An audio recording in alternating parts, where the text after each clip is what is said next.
Reclaim snakes, right? Uh-huh.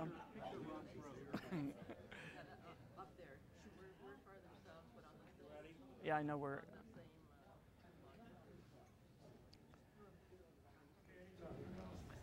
Is this turned off? Yeah. Okay. So we're coming to the end of near Earth space, which means that you won't hear from me ever again until I'm a regular speaker. So when this session ends, Bob Frodeman will take over to begin the planetary issues part of the conference. So our last speaker in near Earth space is David Livingston, who is a business consultant, financial advisor, and strategic planner with a specialty in development and outer space. He teaches at the Graduate School of Business at Golden Gate University, teaching entrepreneurship and small business management. And he's the host of the nation's only talk radio show focusing on space commerce and space tourism. What? Red BMW. Oh yeah, I forgot. Somebody has a red BMW SUV parked in a parking space that's going to get towed if... okay. Okay. And also, at some point, Ted over here is making these. Eventually, this conference will be available as a DVD, but I'm not sure exactly. It should be ready starting on tonight or tomorrow. Okay. How can you have that before the conference is done? Because I'm making DVDs and I produce them on the spot. We'll see. They'll all be out on that table later. Get them now because on Friday you won't be able to get them from me for a while. They'll show up on the internet somewhere, but they won't be available for purchase after Friday. Okay, we're rolling. Okay, good morning. I'm David Livingston. A couple of quick corrections. I don't teach at Golden Gate anymore. That was a long time ago. But I am an adjunct at the University of North Dakota's Graduate Space Studies Department. And I teach business and management and business ethics classes in the Space Studies Department. Most of the students have an undergraduate degree in engineering. And then there's a few that have sort of contraband degrees here and there, and they generally seek employment in the main or the large contractor aerospace industry, and it's a great program to teach in. You know, it's a real honor to be here. I'm not an engineer, and I'm not a... My career and academic background is definitely from the School of Business, and the perspective that I'm going to bring into this group is definitely a business perspective. It is not about what is engineeringly possible, what is technically possible, or what science can do. So please don't construe any of my comments to be an attack on what someone may think they can do with modern engineering or advanced engineering or technology. That's not true. Unfortunately, the group that I'm really addressing is not represented here, because I'm addressing the people that promote a lot of the business ventures on the moon and in near space, some of which John alluded to with his helium-3, for example, or space solar power comments. And again, it's a business perspective talk, and then I show the kind of work I've done with ethics in this very community known as Alt Space, which is working on changing its name to the New Space Community. So from a business perspective, it's important to keep in mind that businesses need capital. They don't usually like to work in a confrontational mode, so they look for public support. They don't really look to alienate it. Worldviews are cool because they can see markets for their products and services that are global, especially in the space community, because the telecommunications industry has global customers, and that's one of the reasons why it can survive high launch costs and still be very, very economic. They are leery of the word United Nations and the treaties. They are very leery of environmental groups because they raise cost. But on the bigger corporate level, if they think an environmental approach will enable them to facilitate business and regulation because their overall industry, like the energy industry, is not well thought of by Congress, they will become green very, very quickly. The press and media in the community that I'm going to talk about is appalling.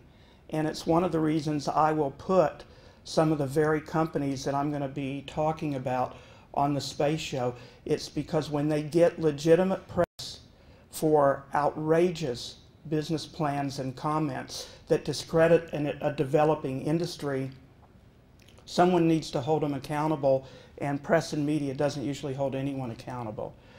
Businesses are very interested in the risk versus reward.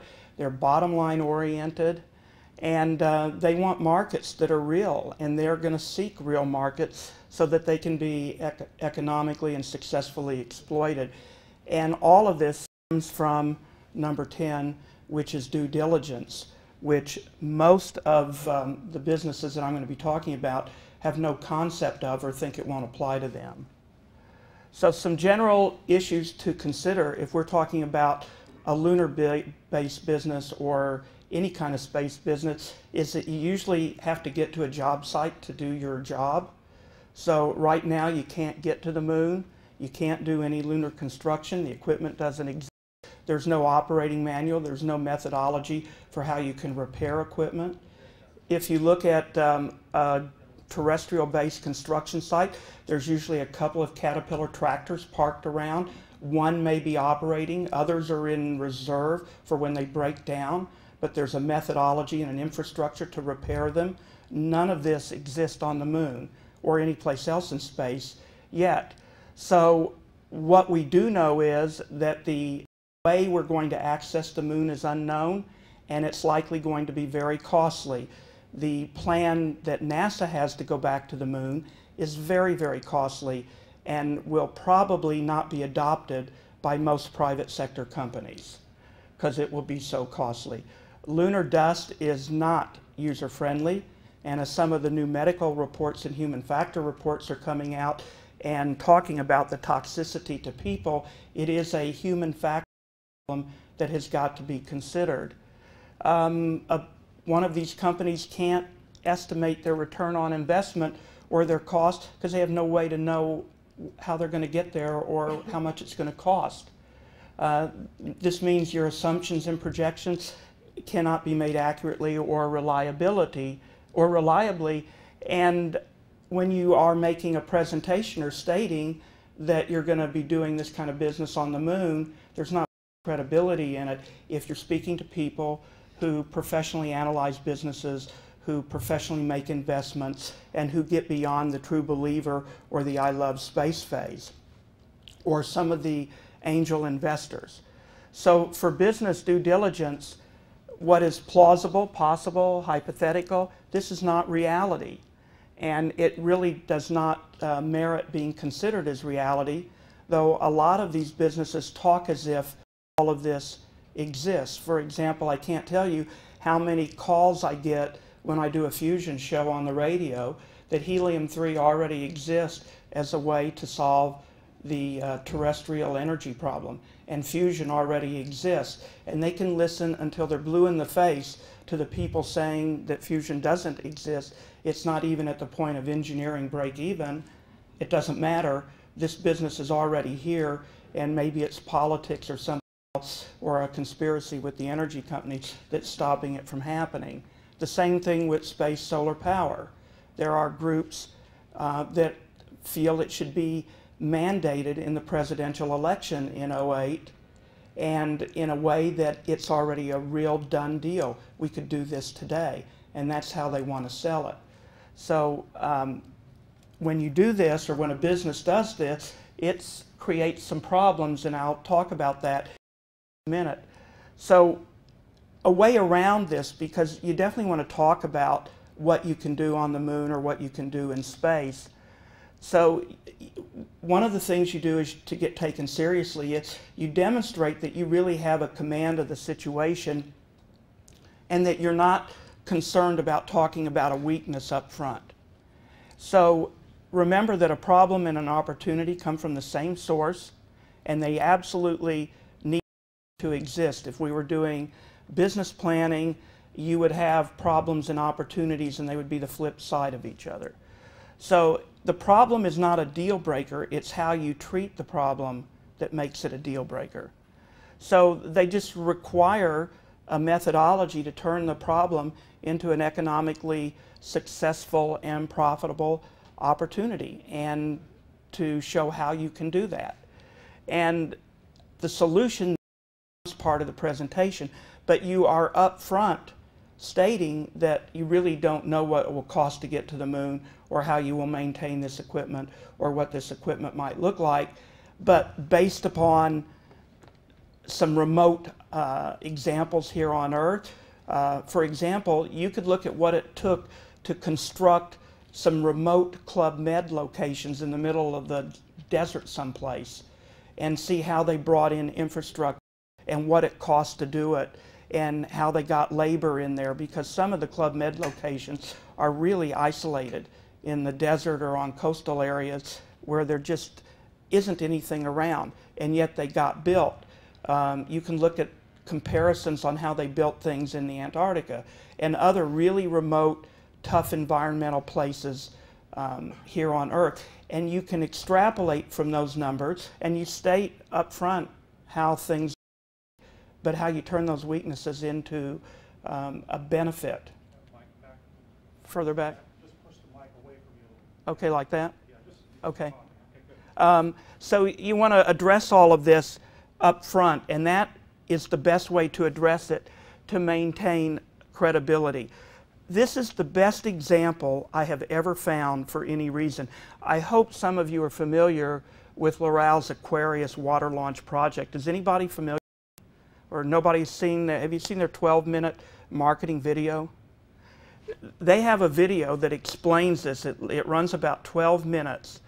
And forget that this launches in the water, but they show how they manufactured and developed it. But what they did is, in order to figure out how to get this to the water launch site, which they've determined is going to be off the coast of California, they had to look at, do we want to manufacture this in low labor wage states like in the South, or do we want to manufacture, say, in and around parts of California where the labor rate is really high? So what did they do? They looked at the sizes of bridges, they looked at the ability of rail to transport something that was large, they looked at how big tunnels were, they looked at the infrastructure, and they costed out the capability of needed infrastructure to get the raw material manufacturing point, then to get the finished product to the launch site, which is off the LA, Southern California region. They determined that because of infrastructure requirements and limitations, they would be better off manufacturing in California, because they could go by road or train and fit their product in there. And even though labor in California would be a lot more costly, they can't move product across certain bridges, across certain tunnels, on certain rail lines. A water-launched rocket. Okay, it's 2/3 in the water, and it's a low-cost launch entry for cargo carrying, and it's trying to enter into that market if they build it and develop it. The fact that they are upfront and showed how they had to deal with infrastructure, this is what proper business planning when you're going to go out and sell a product, or when you're going to go out and raise capital, or when you're going to go convince investors, even their stockholders, at a board meeting that they can do this project. So if we're looking at doing anything in space, none of this kind of infrastructure exists. You couldn't carry out this kind of analysis. So the venture is iffy at best. So you've got to work around the limitations of where we are today. And you have to be able to show that, yeah, this is a weakness, this is how we address the weakness. You don't zero it out. Because when you get in front of people that know that you're zeroing it out, you've destroyed your credibility. And that's not what you want to do. So the due diligence process in the business world is very, very real, and it can be grueling. So it's it's mandatory. I don't really know anyone who won't go through due diligence to make an investment. However, if you are a true believer, if you're an angel, you may omit some of these concerns because you so believe in the project, or you so want to help the industry or help the project that you're willing to glance over some of the fundamentals. And if you lose your money, you still think you're helping the industry or helping the company. Yeah. Could you define, because I've heard this term, you know, for it is but what really... It's the process that people who are likely to be an investor will go through to tear your management apart and your venture apart and your financing and your market analysis and your risk-reward analysis. They will look at every single component from top to bottom to see if it makes sense. And it can be grueling. A venture capitalist is really the worst if you're going to go through their due diligence, because they operate on the fact that maybe one or two of their investments will hit, and they have to pay off for all the ones that are going to fail. So they are really, really tough. Also, they will put somebody on a board, and if your business plan is not meeting its milestones, they are likely to take your company over and pull it out from underneath you. They don't care about the founder's dream and CEO's desire to do this or that or the other. Their bottom line is their concern, and they have raised money from investors in their funds, and they have that fiduciary responsibility to them. So that minute, detailed due diligence is really, really crucial. And so many of the alt space, new space, developing space companies somehow figure that they can glance through due diligence without much effort, or that it won't apply to them. And so they can get up and they can talk about how they're going to go to the moon and mine helium-3, or they're going to go to Venus next year, or go orbital next year when they've never flown anything. One of them said on my show, when I asked if you're going orbital at the end of '07, this was in '06, they still haven't flown anything, by the way, what are you going to use shielding? And I was told it wasn't a problem. They could use used tires or hardwood. So I said, how many used tires will you have to take up with you in order to have a good ablative service for your re-entry, and what does that do to the overall payload capacity of your vehicle? Because the last time I handled used tires, they were pretty heavy. John? The first generation Russian ICBM, the R-7, had plywood heat shields. I'm not denying that it's not a possibility and hardwood wouldn't work, but we're talking about a space tourist vehicle. You know, so so that's what due diligence is. And again, it can be really grueling, or you can escape, mildly. It's kind of like an IRS audit. You can get the audit file, or you can get an agent that just wants to get out of your place as quickly as possible, and you're fine. I'm on to my next client. So what about ethics in all of this? Well, the developing space world is very fragile.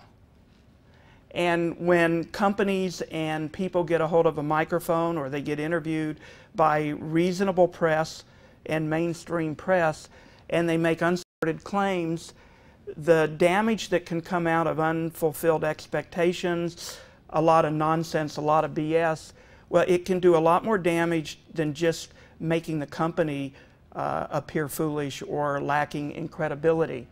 And it can actually damage or throw back on the industry. We were talking at lunch with a few of you, and the issue of space solar power came up, and it was commented on.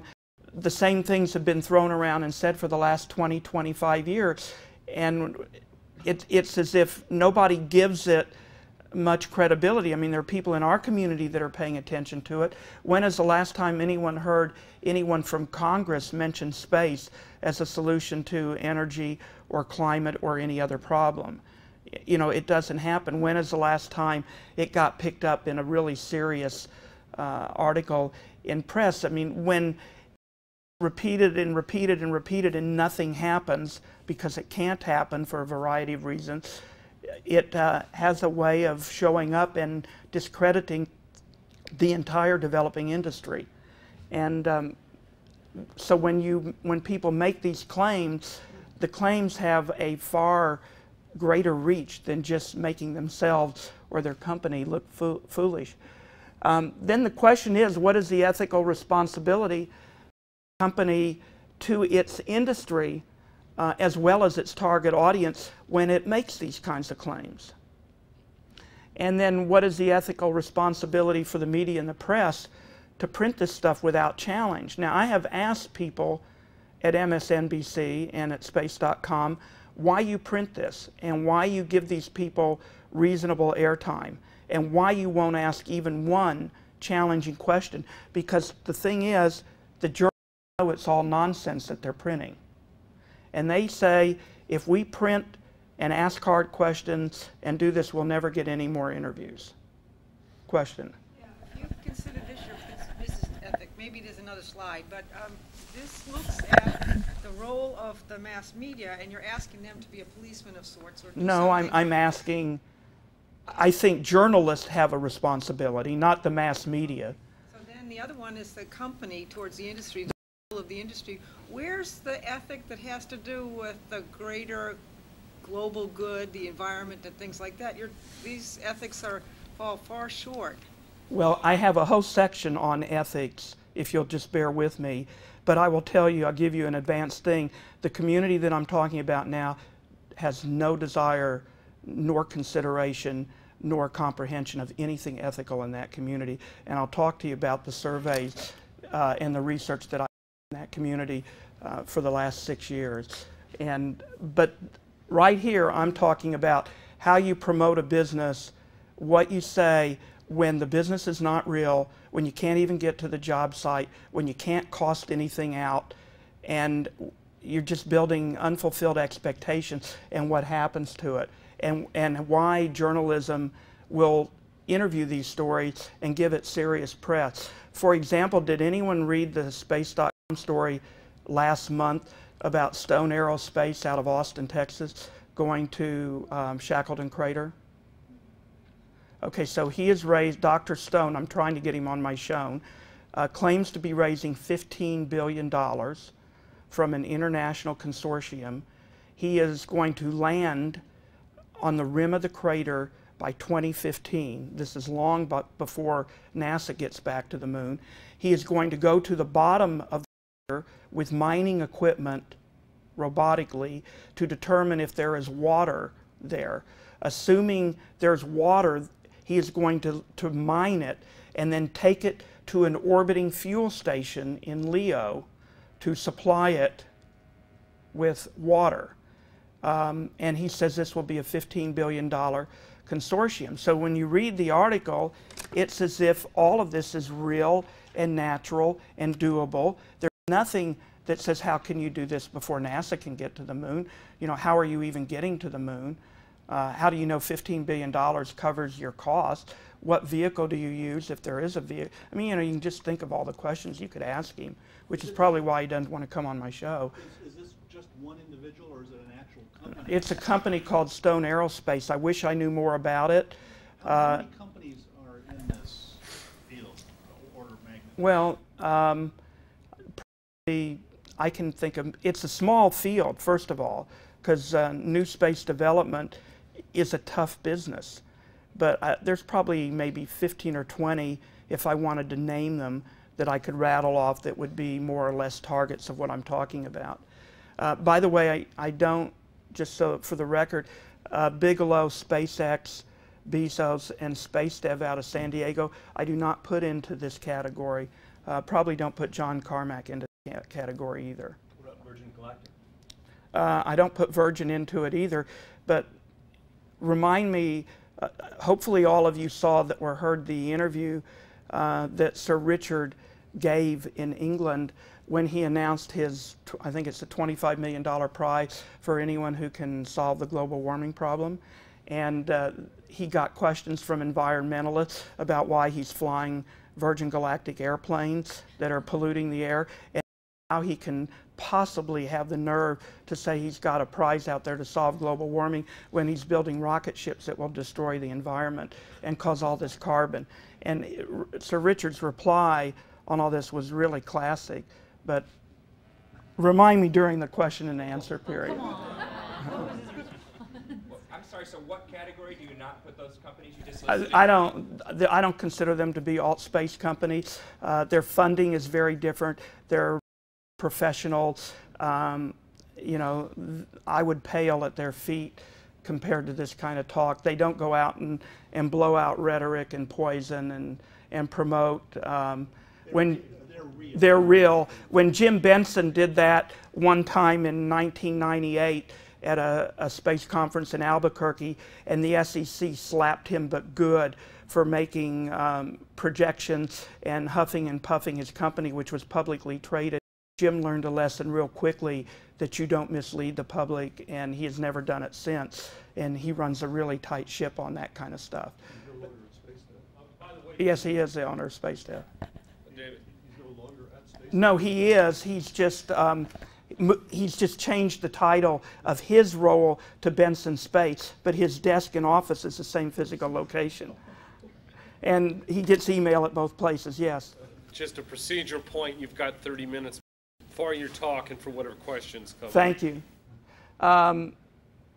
So, you know, again, from this community, this is the perspective of the community I'm talking about, not of those of you in this room, I'm sure. But the perception is always stronger than the reality, and they absolutely want to deflect any opposition to what they're doing. So what I say to the community is that if you take an ethical position up front and you become part of an ethical position, you get to destroy a lot of the opposition that you're going to have to your ventures in advance. And since you understand the marketing term positioning, take the high road. Yes? I got to make a comment. You're saying, how can these people do this terrible stuff? But I think this is, I mean, a lot of those elements on there apply to the shuttle program and the station program. So well, I think there's this massive role model for everybody else, and that's the well, I'm going to get to that in a minute, if you'll, you know, just be patient. But I can't easily get in and survey NASA and Boeing and Lockheed and North American. It's taken me to get their people to be appearing on my radio show.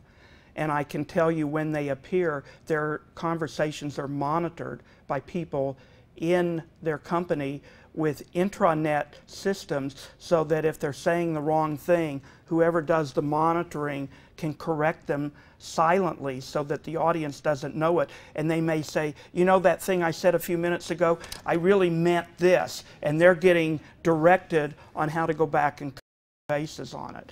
And if I didn't participate in this kind of a program, I'd never get these people to be guests on the show. And I'm just telling you that that's the way it is. If you hear them on other media shows, that's happening too. You're just probably not being told that that's happening. This is what I say to the alt space industry when I promote the code of ethics, which I have written to them. When you also think ethically, this drives critical thinking and planning, which is really important in this community. And also, it facilitates your understanding that you're going to go through due diligence. And it allows you to prepare for that and to create the kind of business plan and systems that can sustain a good due diligence examination. It's also the right thing to do, and it is really cost effective for your business over the long term. On the short term, it might cost more, but what really costs more is if you don't do some of these things and you get sued down the road. So long-term planning, this is a cost-effective approach, is to be ethical and work with an ethical awareness. And you also have the ability to attract a much higher quality employee if you think ethical, because people coming out of school, people who change jobs, they ask and inquire and try to find out about the ethics of a company. They don't want to go work for an Enron or some other company, and they want to know who they're working for and what type of people they're working for. So these are some of the ethical issues this community faces. And number 7 is what is always thrown back to me when I talk in this community and when I do surveys and research with them. They want to know whose ethics we're talking about, because where can they go and get the Bible of ethics? And when you bring in different countries that are going into space or multinational agreements or something, this item number 7 is really a big issue. Number 5 is also a big issue because they have the perception, probably rightly so, that ethics and regulations raise their business costs. And most of the companies are really struggling to get their business done, and they don't have money to spend on regulatory compliance over and above what is required for their engineering and physics and minimum safety.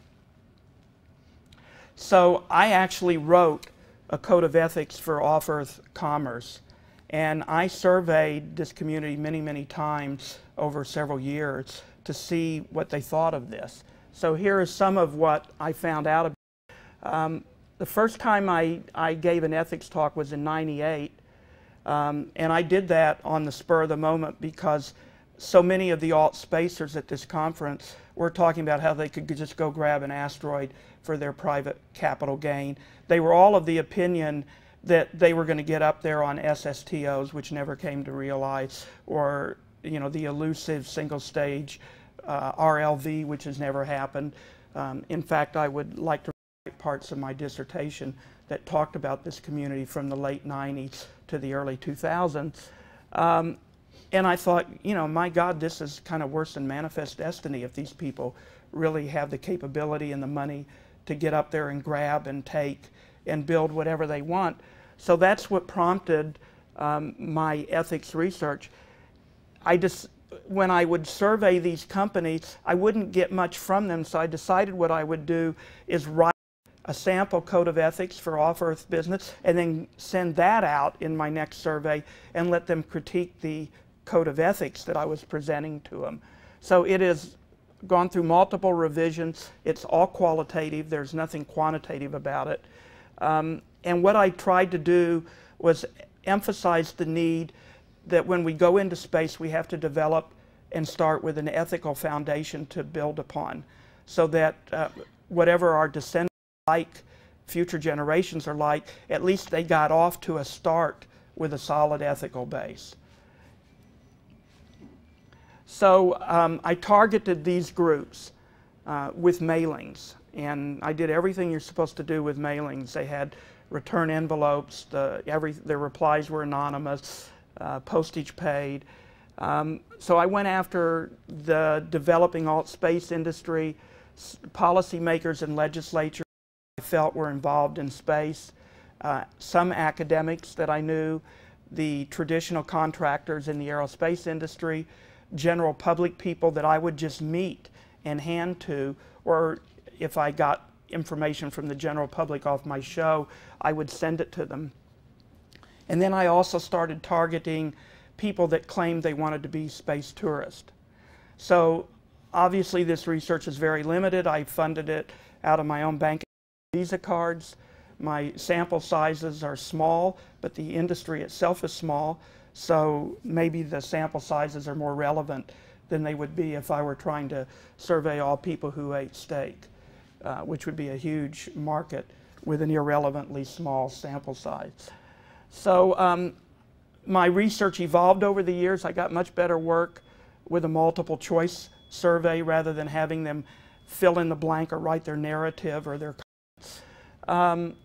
I started giving them the refined code of ethics each time and then doing multiple choice questions about the principles in the code of ethics rather than saying, what do you think of principle 4? Because what happened is if they had to write a lot, they never responded to the survey. And unfortunately, as my show grew, and many of these people were guests on the show, and the show got a better reputation, became a little better known, the response rate went up. So I consider that to be skewed information. That's not really what I wanted. And I did not know how to get around that unless I didn't identify myself with the research, except I had already done 3 surveys of this type before, and the Code of Ethics for Off-Earth Commerce had been published in about a dozen different journals and books in different places. So most likely people would know it was coming from me, even if I tried to do it anonymously. The last time I revised it was in 2005. I got the best response rate ever, and boy was it shocking, because the alt space community and the space tourist group that wants to be space tourists, they ripped the ethics part anew. I mean, there's just no ethical consciousness about this. So I'm going to apologize for some slides that are awfully busy. You won't be able to read them, but if anybody wants to see them, I'll send you the original research, or I'll send you the PowerPoint. But I gave them a survey of 12 principles. We ended up with 8, and there were 5 issues that I just wouldn't give up, even though the community wanted me to. So I called them issues for management to consider. And every principle I had about the moon was taken out through their feedback. They didn't want to see anything in the Code of Ethics about the moon. And I was able to leave 1 issue for management to be considered about the moon, and only 1. And by comparison, the first time I did this, I had 16 principles. 2 principles were reference to the moon, and several others concluded the moon in their application. So these are busy slides. I'll just go through. These were the 16 in the first one I did. This is the 5 these are the 8 principles I did for 2005. And the one for the moon is number 3. This is what I was able to leave in as management should consider this plea, supporting the environmental protection of certain areas on the moon and possibly other celestial bodies as environmental protected zones make sense. And everything else got taken out. But there were other things in there about political lobbying that was taken out. There was a committee to be formed out of their own resources and their own staff to sort of a checks and balance on management decision and corporate decision making, to make sure that if it was at all ethically or environmentally controversial, that it would be filtered through this review panel. That got ripped really badly. I mean, nobody wanted that. I presented the Code of Ethics is that it's always voluntary. I never wanted to legislate or force ethics on anyone. It was specifically targeted for the developing space community. And in case we think that this is sort of a nonsense community, it really isn't. It has taken root over the years, and there are some solid players in it, and there are probably some iffy players in it, but if iffy players have a really good chance of business success, either through merger and acquisition or through actually carrying out their business plan to produce their product. This is a different industry in 2007 than it was in 2003 and 2004. I do not take it lightly, though I wish it were higher quality. The Code of Ethics was very, very user-friendly, and it was very strongly supportive of free enterprise, because this community is scared to death that this industry is going to be heavily regulated and that they're not going to have free enterprise to do space development. And the people in this industry want to make a lot of money. Greed is a big motivator.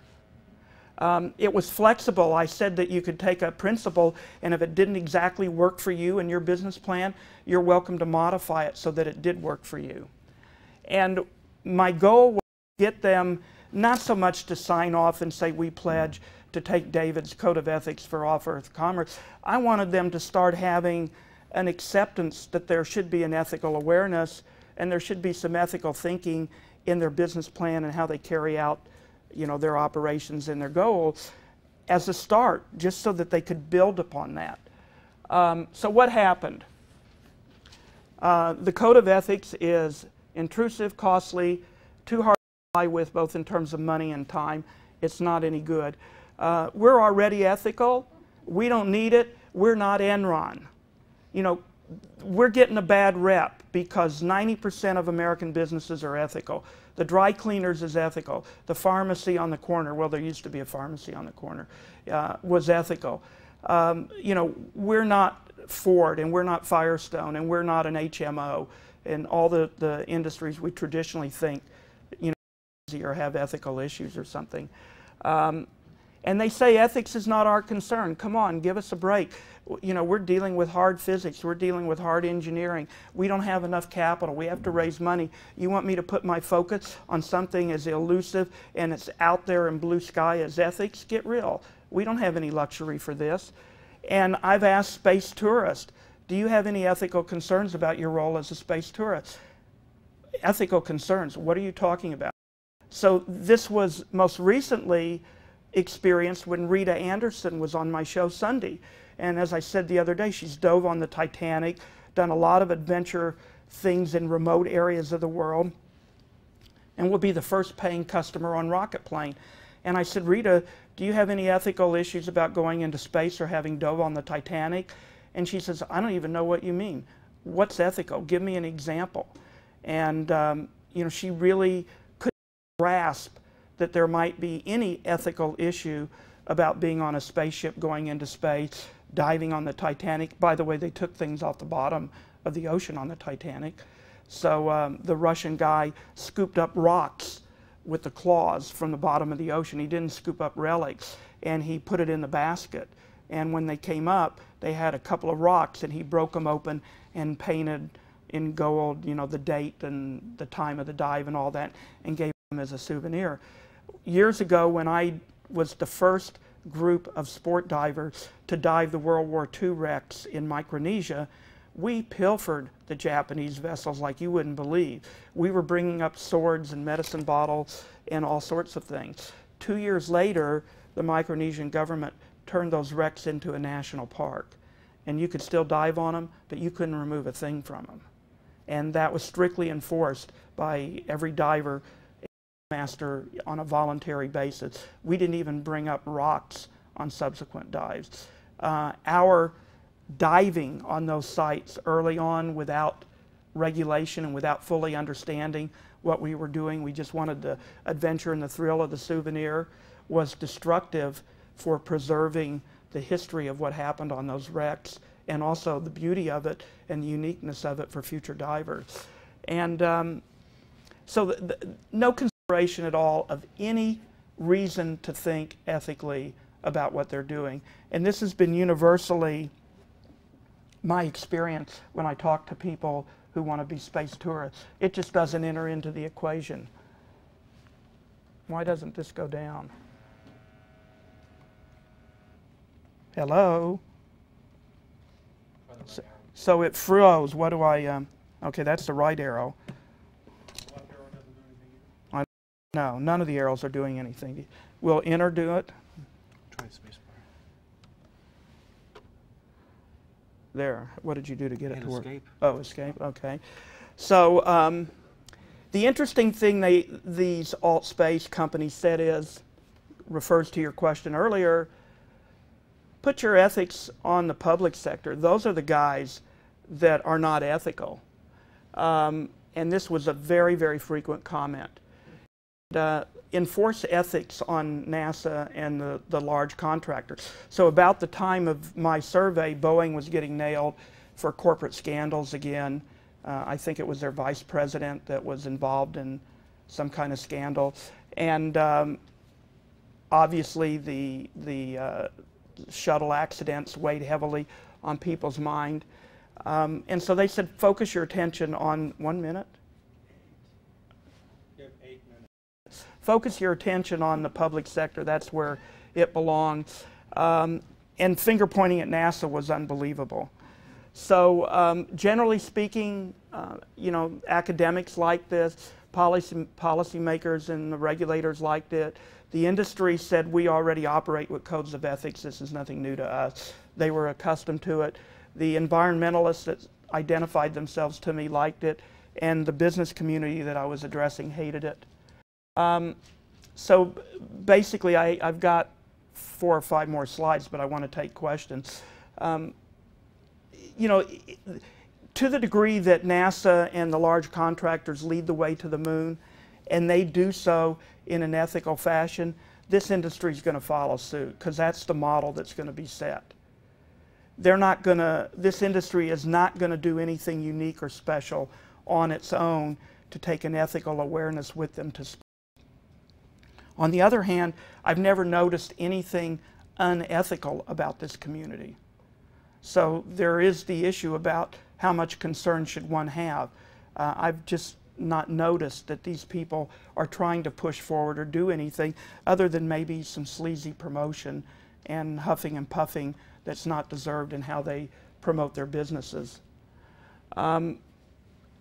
If NASA and these companies and the large companies do lead the way, I think that they have to do a better job than what they've done if perspective and perception rule, because this community's perception is that this large industry and NASA is where the trouble is. It's not within their community. So, you know, I always urge reality and being grounded and address weaknesses up front, and I prefer operating with the ethical conscience. And while greed is a great motivator and okay, you want to make a lot of money, temper it, you know, for the good of a developing industry, which is very fragile. You can ask questions, but I do have some recommendations. Ethical awareness needs to be a lot more mainstream and a lot less focus on the corruption part of American business.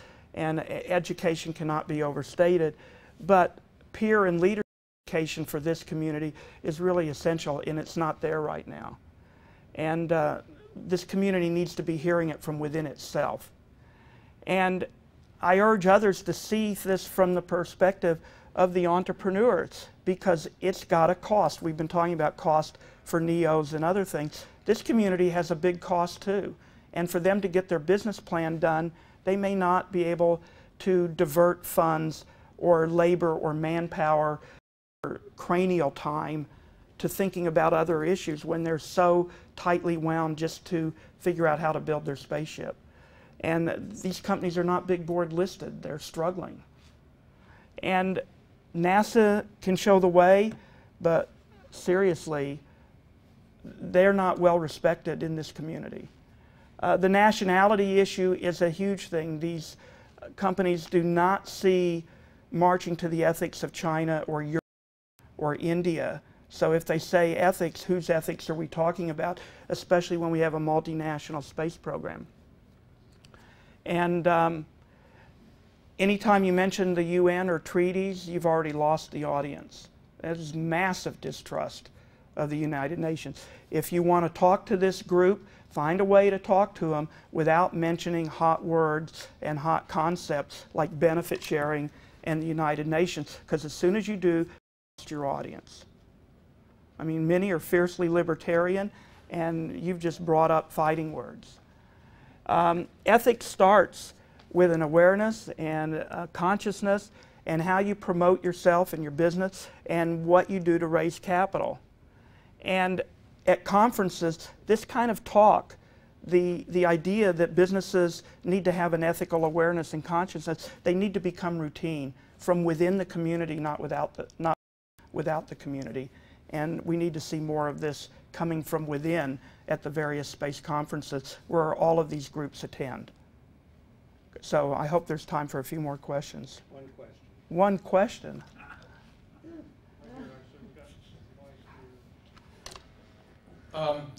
From when I've been invited to talk at science fiction meetings and places like that, I see absolutely what you're talking about, this huge rise that in a sort of a paradigm or a mythos that this is only going to happen through private enterprise. And so my question is, can you imagine or talk at all about completely different structures, such as maybe something like national or international nonprofits? I mean, suppose the European Union or somebody decided that their own interests and the world interests both were served by trying to spread the benefits of, say, energy throughout the world.